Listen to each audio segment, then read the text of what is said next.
Ikaw, Daddy? Pedro Hill po. Sa Pedro Hill. Ayan, no? Kayo po si... Yun Esteban po. Ano po masasabi nyo sa programa ni Yormis ko para sa mga lolo at lola natin? Kagaya nyo, ilang taon na po kayo? 64. Na willing magtrabaho. Ano po masasabi nyo sa programa niya? Maganda yung project ni Mayor to kasi mga maiden na natutulungan niya. Na nasa bahay lang kami, nandito kami ngayon magkatrabaho. Bakit nga po gusto nyo pang magtrabaho? Senior citizen na kayo. Mahirap naman kasi yung walang ginagawa. Kaya pa namin magtrabaho, kaya gagawin pa namin ng lahat Malakas para pa. magtrabaho pa. Kumita ng mga sweldo. Kaysa naman nasa bahay lang, manghihina lang po kami. Pero may pension na kayo, di ba? May pension na kayo.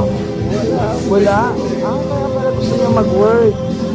May pera kayo kay Yorme. May gatos kayo kay Yorme.